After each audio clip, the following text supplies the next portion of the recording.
Hey everyone, welcome to the I Am Possible podcast. I'm Nicole and I'm so glad you're here. If you're new, welcome to the family. And if you're a regular, you already know what's up. This podcast is all about breaking barriers, shifting mindsets, and celebrating the incredible individuals from the disability community who are rewriting the rules on what it means to live boldly. So grab your favourite drink, get comfy, and let's dive into some stories that are going to give you a fresh perspective. Thanks for tuning in. Let's get this conversation started. Thank you so much for joining us today, Kayla. I'm really excited to chat to you. Happy to be here. So the first question I wanted to ask you is, what does the phrase "when life gives you lemons" mean to you? Well, when life gives you lemons, you gotta make the best of the situation. In my case in particular, life kept handing me a bunch of lemons, and it was the choice of either sacrificing my leg to save my life, or I would make it another couple months. And so that's what I did. And I'm here Amazing. today, and I'm very excited about that. Yeah, definitely. And would you mind sharing with our listeners a little bit about your story and what kind of brought you to that decision? Yeah, so it was about 7.5 years ago. And I went to my job at the time and ended up slipping on some ice at work. I ended up with a broken foot that I didn't know I had for about a year. I walked on that. And then I moved to a new state, and the doctor had diagnosed me with the broken foot. Tried to go through a couple of foot surgeries to fix it and ended up with a rare nerve malfunction called complex regional pain syndrome. It's the most painful disease known to man. And when they say that to you, it is no joke. It is the most unimaginable pain that you could ever have. And I went through a year of battling treatments to try and fix those nerves and try and remedy the nerve disease. And I got to the point where I had gone through dozens of treatments and surgeries, including spinal cord surgery, and everything just made the pain so much worse. And at the time, there were not a lot of physicians who were aware of what this disease was. And so it took searching all over to try and find somebody to help me. And I finally made the decision that since nothing else was working, why not try cutting my leg off? Because at this point I couldn't sleep, I couldn't eat, I couldn't function as a person, and I knew I wanted something better, and I knew that I could have a decent life if I just didn't have the pain. And so I had contacted a surgeon, and he said, we can give it a shot, and it's about a 50-50 shot if it'll work. And so I opted to amputate my leg below the knee, and I woke up from that surgery, and I had no pain. And so that was just shy of 3 years ago. Wow. And how did that feel, waking up after kind of the journey Oh, you've been on and then not feeling that oh my pain? gosh. I woke up and just instantly started sobbing because it was the first time in years that I didn't have pain. And so I remember the nursing team just rushing in because I'm sobbing on the bed, and they're like, "Are you okay?" I was like, "I don't have pain. I don't have pain." And I was so excited, and I knew right then and there that I got a second chance at life. Wow, that's amazing. And how come the surgeon said it was a 50-50 chance that it would take away the pain? Because of how the disease works. So the complex regional pain syndrome is a nerve disease. And so what happens is these nerves that are affected end up going into this hyperdrive. So like a light breeze across my foot felt like someone was cutting me with razor blades, or like putting on a sock felt like it was being crushed by an elephant. And so what those what it equates to essentially is that your brain is a computer, and these nerves are the wires giving the data from like a keyboard to your brain. And so these wires are affected. And what can happen is it can go from like your foot, and if they don't amputate high enough, then it can spread up your leg, it can spread to the rest of your body, it can just spread everywhere. And so it was, hopefully we cut high enough on your leg. And if not, that's a bummer because there's not much we can do about it then. Wow. Wow. And it worked out. So It sure did. that's amazing. So how was the experience then going from, I guess you were trying to tackle one condition and hmm then you wake up now as an amputee. How was your journey then going forward from that? Oh my gosh, it has been such a wild journey. When I started all of this, I didn't really know what that would mean. When I had decided to amputate my leg, because I was like, I just wanted to live, and I didn't understand what all went into it. So it's been a lot of learning. I've been through quite a few prosthetists to find the right one, which made a huge impact. And you finally find the right person to make your legs. I've made so much more improvement in the last year than I did in the first 2 years, and so that's been fun to know that there's still room for improvement. And I've been able to, in the last year and a half since switching, actually have ran 3 half marathons. So that's been a really fun journey because that was something I did a lot before I slipped on the ice. And I was told many times that I would never get to do that again. Even as an amputee, the first couple prosthetists I had were not confident that I would be able to run again. So I'm very excited that I get to do those things. I play sand volleyball. I teach ski lessons again. And so that's been super fantastic to just be able to do it all. But it's been a journey and it's been a learning curve. And, learning how to walk again at 30 is not an easy feat. You don't realize how much goes into learning how to walk. And so it's been quite a process for sure. Yeah, definitely. And I guess like the whole world of prosthetics as well. Like there's so many out there and so many things to tackle as well. Going from Yeah. like sockets and the knees and just all of it. So yeah, I bet you're an expert now. I know a lot more than the average person, but definitely not an expert. And when you're running, then do you have like what kind of prosthetic do you have for running now?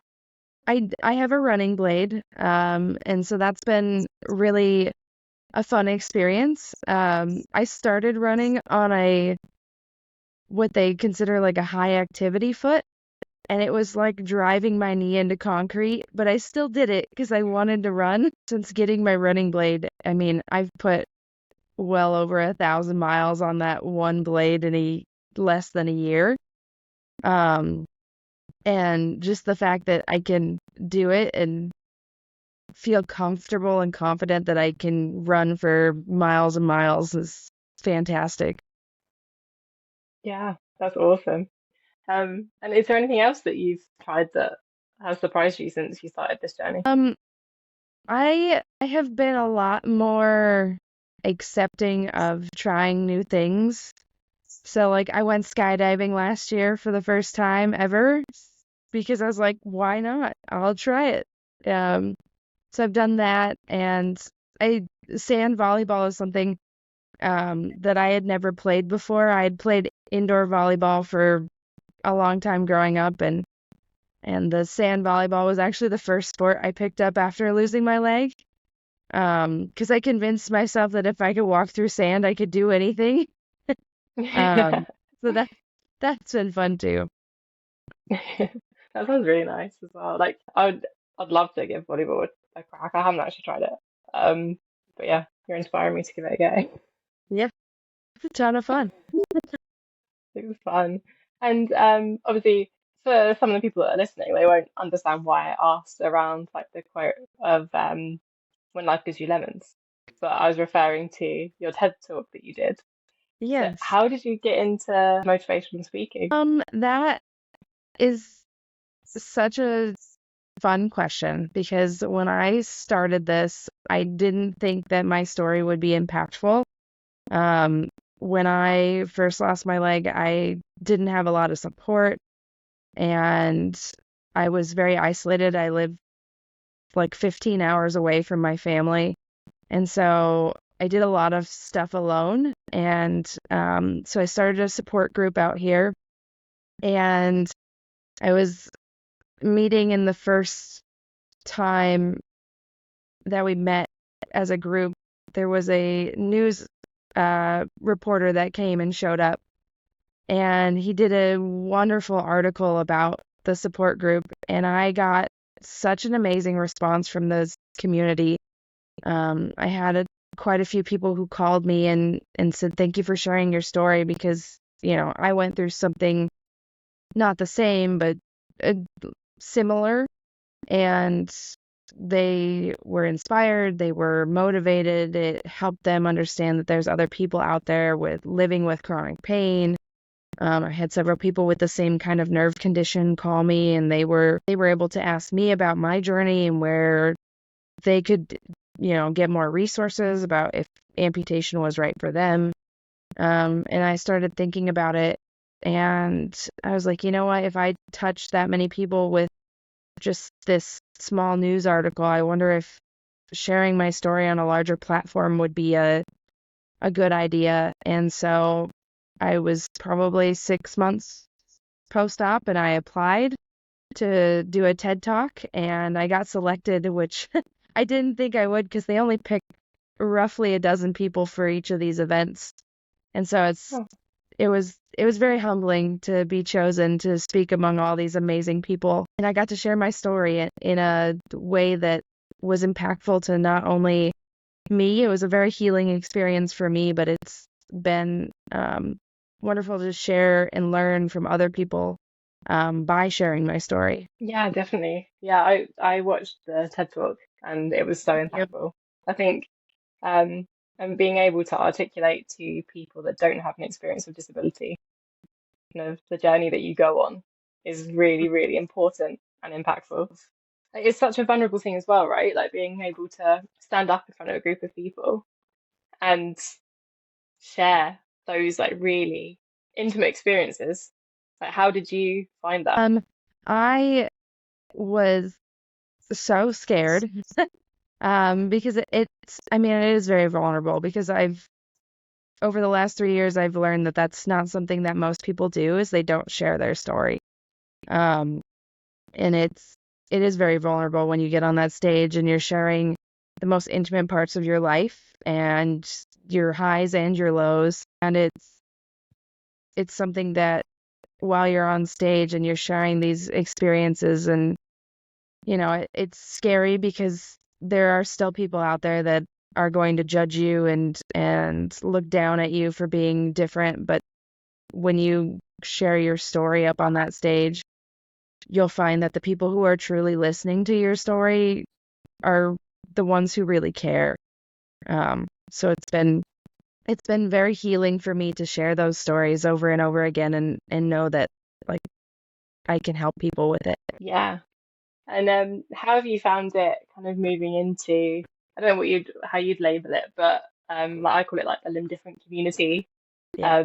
Have you settled into that? Have you found some connections online?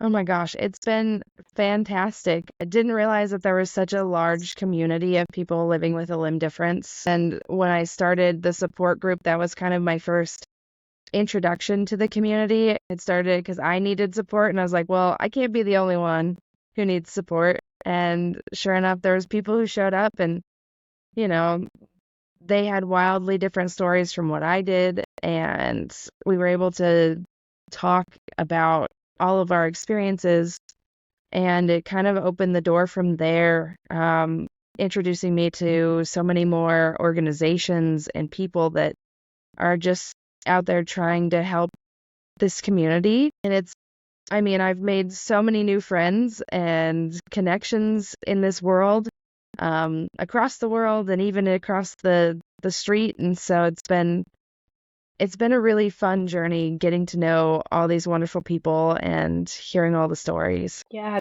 And has anything surprised you on this journey when you've been kind of meeting people from like general public or from the community? I think the most surprising aspect of it all is that this is a community that doesn't gatekeep secrets.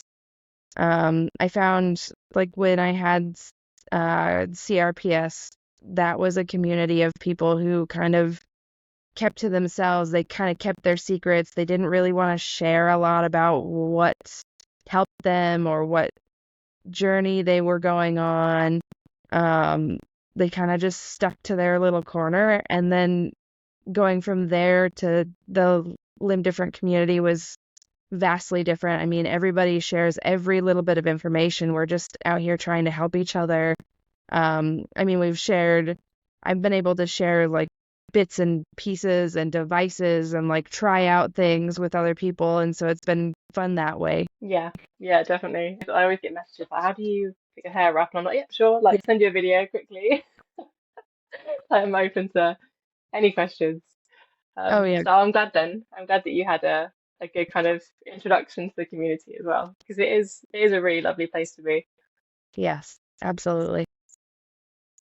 So tell me more about your support group then. Yeah. So, like I had mentioned, I live like 15 hours away from family, and I didn't have a good group of people here at the time. I had still was new to this community out here. And I didn't have anybody to lean on. And the surgeon had recommended going online and doing the online support groups, but I was not finding the support I needed at the time. And I had looked around and tried to find support groups, and the closest one to me was like 4 hours away. And I was like, that's too far. I'm not going to be able to drive 4 hours every time I want to see people and I want to meet people and talk about things. And so I decided that starting a support group was the best idea. Started a little Facebook group, and I had set up a time for a couple months down the road. I had advertised on Facebook, and I was like, hey, we're going to meet at this coffee shop. Hopefully you can join me. And I shot the local newspaper a little blurb. I was like, I can't afford to pay for an ad, but could you put like in your little community event section, could you pretty please put that we're having a support group on this day? And so that's been pretty exciting to watch this group grow too. The very first time I met, there was 3 people who showed up, and I was shocked because I didn't know if anybody was going to show up at all. And now in the Facebook group alone, there's almost 80 people. And then there's another group on the email group that has like another 50. And so it's been growing quite well, I guess, because there's that need out here. And I think that's been a really rewarding thing to see is the people keep showing up. And it's very humbling to know that it's making a difference. Yeah, that's really exciting as well, and incredible that you've managed to build that community in such a short amount of Yeah, time. yeah, it's been 2.5 years, and I'm still every time I show up to the meeting and there's somebody new that shows up, I'm just humbled because it's like I don't know how you found me, but thanks for joining. I'm glad you're here. Oh, that's amazing. And what kind of topics do you cover at the support groups? We talk about everything. Sometimes we'll have guest speakers come. Like last month, I had a prosthetist and one of our members come and talk about traveling with your prosthetics. So just like great tips and tricks of how to get through airports, how to travel with medical bags, like what kind of tools do you need if you're, going camping in the middle of nowhere and things like that. Most of the meetings, I have a topic in mind. However, when people get there, it might change in a totally different direction, just because that's the kind of support that people need that day. And sometimes I have a whole group of brand new people who have never been there, and so it's just a time to share stories and connect with each other and grow the relationships. That's awesome. I love that. And in terms of like, because you're a disability advocate as well, just naturally in everything you're doing there, motivational speaking and helping support groups, how have you found the journey internally? Because I'm always curious because I was born with my limb difference. Um, so I only know kind of life as a disabled woman. Hmm. But going from being non-disabled to then your journey through to being disabled and then being an advocate of that. How has that journey been for you? I was very naive um, prior to all of my medical stuff. I grew up with a sister who was mostly deaf, and the way we were raised was like, there's no difference. She's just her. And so, growing up in that environment, I didn't understand what all went into having a disability and what barriers you would have in your day-to-day life. And the first time that I realized that the world is not as accessible as they make it seem. I had just gone through my spinal cord surgery. I couldn't walk more than a few steps at a time. I had to use a walker. I had a back brace on, like very visibly disabled at that time. And I had been dropped off by my dad right in front of the bank because I had to go inside to do something there. And I hobbled up the 10 feet that he had dropped me off, and I couldn't open the door. And I knocked on the door, and they just kind of pointed me to go around the building. And I was just like, I can't walk. Like, you can see that I am struggling here. And they just like flagged me around to the other side of the building. And I was just like, how inconsiderate. Like, you don't have a sign that this door is not accessible. And so it was eye-opening. And just that experience alone right there was the like first time that I was just like, I think of myself as like, I'm going to try and be kind and open the doors and like help people that way. But the fact that the rest of the world was not that way, I was like, oh my gosh, this might be a lot more of a challenge than I expected. And then right after I had lost my leg, I spent about the first 3 months in a wheelchair, and I tried to navigate just my local community in a wheelchair. And also very eye-opening when you're, wheelchair bound and you can't go into your favorite coffee shop because the door isn't wide enough, or you can't even get to a store that you need to go to because there's no wheelchair accessible curb that you can go up on. And so just noticing these things has been quite a bit of learning for me. And then my last job, I actually led a Disability Awareness Month exercise with the team because I wanted them to understand that visible or invisible disabilities are going to impact your business because you have employees with them and you have clients with them, and you want to provide not only a safe space for them but an accessible space for them. And that was quite an impactful exercise.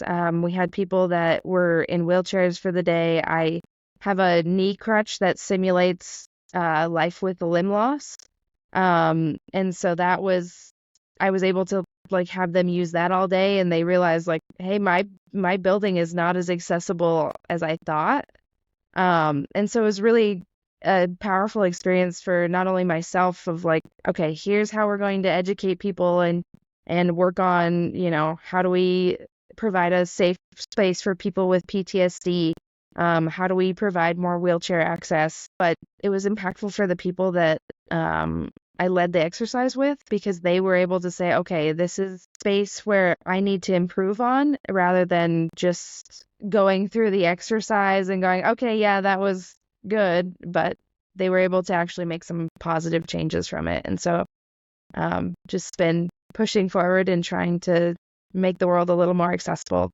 I'm also part of a startup nonprofit that is making public spaces more accessible in our area. So we've been raising funds recently for fully accessible like grocery carts for adults with disabilities that can't walk, so their caregivers can take them to the grocery store, because that's something that we didn't have in the area. And so that's also been a fun project to be a part of. That's amazing. I feel that you're super busy. There's so many different like hats you're wearing. So busy. Oh, incredible. How do you balance all of that? That you're like all of these different projects. How do you manage to balance that and take time for yourself? A lot of good time management is the key to all of it. I not only have a full-time job, but I play volleyball competitively 3 nights a week. I work on one nonprofit just as a volunteer. I work on another nonprofit as a board member. So it's just a lot of balancing and understanding that the places that I'm working with and volunteering for, a lot of them have the same goal in mind, which is really helpful because then you can do more by, doing the same thing for both places or all the places. And then not sleeping sometimes just because you're, going all day, every day and trying to manage everything. But there's still a lot that I find that a lot of the things that I do as far as like the disability advocacy, they align in all the same goals. So a lot of it is doing these public speaking events for all the organizations that I'm working with, and just kind of spreading the awareness, which is a fun thing too. Yeah, I think it makes it easier, doesn't it? If everything you're doing ties together and pushes that one cause forward, then Yes. you're gonna nail it. Yeah. It sounds like you are. Like, if you could send a message out to the world about like how we could make sure that the world was more accessible and more inclusive, what would you say? Gosh, I would say just open your eyes and open your mind and learn, because a lot of what I've seen is that people just don't understand. They don't understand the barriers and the challenges that we have to face on a day-to-day basis. People don't understand what it truly means to be in an accessible space. So just educating yourself and learning and asking those questions and staying curious so that way you can be a better advocate for your friends, your family, and people that you encounter every day. Yeah, beautiful. I guess the other thing, I don't know, because it sounds like the moment when you woke up from your amputation, was probably a very different experience to a lot of other people, where you had that, it sounds like a wave of relief. hmm But is there anything that you kind of wish you knew then that you know now that you'd like to say to yourself? I wish I would have been more patient with myself at the time. So my journey to learn to walk again was a lot longer than most people, and I got very frustrated with myself, and not knowing that, you know, it just takes a little bit more time. I watch so many people because I work with a lot of people that lose limbs every week, and I get to watch them go through their journey. And I've seen people, they're 6 weeks out from their amputation, they get their first leg and they're up and walking, and I'm just like so impressed. And it took me probably 8 months to really truly like feel confident in walking. And so I I I wish I would have known that like 3 years out, like I'm running half marathons, I'm playing sand volleyball. Like I wish I would have been more patient with myself. Just because everybody's journey is different. And nobody's gonna have an easy journey to begin with, but being patient with yourself and knowing that it might take a few months, it might take a few years, but you'll get there. Yeah, yeah, definitely. I think as well, like, when you're kind of learning to adapt things and going through that whole process of like problem solving, it's so frustrating as well, isn't it? That Yeah. the patience can wear quite thin. Yeah. Yeah. I remember the first time that I struggled to get like my liner on, and I couldn't get it quite right because I have a pin system, and so it has to plug right into a tiny little hole in my socket. And I remember the first time I missed and I couldn't get it on within a couple minutes, and I had a full-on meltdown, because I didn't realize that I would struggle with just something as simple as like putting on a liner. Yeah, yeah, I totally get that. I go into like I have like a 3-year-old inside myself. I throw a Mhm. little tantrum sometimes that comes out. Yep. Oh yeah, full-blown tantrum. Yep. Yeah. So where can our listeners kind of find you and then also see your TED Talk and just keep on top of everything you're doing, really? Yeah, I have quite a bit of social media. So people can follow me on Instagram and TikTok.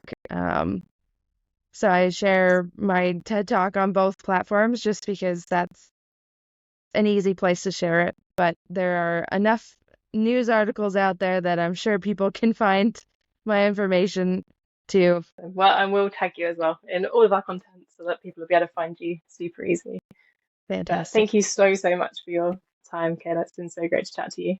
Yeah, thank you so much, Nicole. I'm happy to be a part of this.